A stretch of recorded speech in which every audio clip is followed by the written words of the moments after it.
പ്രിയമുള്ളവരെ, നാമെല്ലാം തിരക്കുകളിലൂടെ ഓടുന്ന ആളുകളാണ്.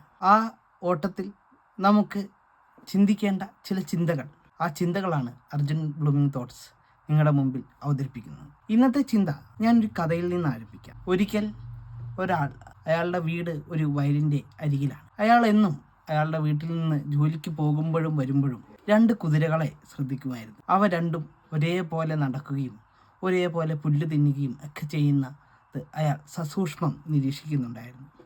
അങ്ങനെ ഇരിക്കെ അയാൾ എന്താണ് ഈ 2 കുതിരകൾ തമ്മിൽ ഇത്രയും സ്നേഹം, അല്ലെങ്കിൽ എന്തുകൊണ്ടാണ് ഇതേപോലെ ആവർത്തിക്കുന്നത് എന്നുള്ള കാരണം നടക്കുന്ന സ്റ്റെപ്പുകളടക്കം അവ രണ്ടും ഒരേപോലെയായിരുന്നു ചെയ്തുകൊണ്ടിരുന്നത്. അങ്ങനെ അയാളുടെ നിരീക്ഷണത്തിൽ അയാൾ കണ്ടെത്തിയത് അതിൽ ഒരു കുതിരയ്ക്ക് കാഴ്ചശക്തിയില്ല, ഒരു കുതിരയ്ക്ക് കണ്ണില്ല എന്നുള്ളതാണ്. അപ്പം അയാൾ ശ്രദ്ധിച്ചു, എങ്ങനെയാണ് ഈ കുതിര മറ്റേ കുതിരേനെ ഫോളോ ചെയ്യുന്നത്. മറ്റു കുതിരേൻ്റെ കഴുത്തിൽ ഒരു മണി ഉണ്ടായിരുന്നു.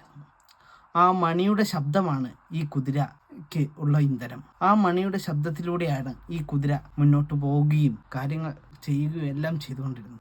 ഇത് വളരെ അർത്ഥവത്തായ ഒരു കഥയാണ്. കാരണം നമ്മുടെ ഇന്നത്തെ ലോകത്ത് നാം എല്ലാം തിരക്കുകൾക്കിടയിൽ സഞ്ചരിക്കുന്നവരാണ്. നമ്മുടെ കൂടെയുള്ളവനെ ഒന്ന് കൈപിടിച്ചുയർത്താൻ, കൂടെയുള്ള ഒരാളെ സ്നേഹത്തോടെ ഒന്ന് സംസാരിക്കാൻ പോലും നമുക്കിന്ന് സമയമില്ല.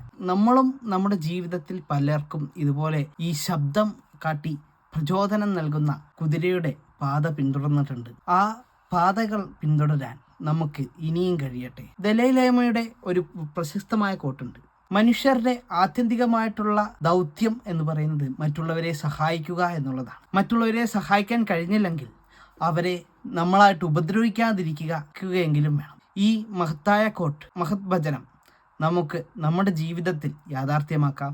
മറ്റുള്ളവരെ സഹായിക്കാൻ കിട്ടുന്ന എല്ലാ അവസരങ്ങളും നമുക്ക് പരമാവധി ഉപയോഗപ്പെടുത്തിക്കൊണ്ട് നമ്മുടെ ജീവിതത്തിലും മറ്റുള്ളവരുടെ ഹൃദയത്തിൽ നമ്മുടേതായിട്ടൊരു സിഗ്നേച്ചർ ഉണ്ടാക്കാൻ നമുക്ക് കഴിയട്ടെ. എല്ലാവർക്കും മംഗളങ്ങൾ. Thank U.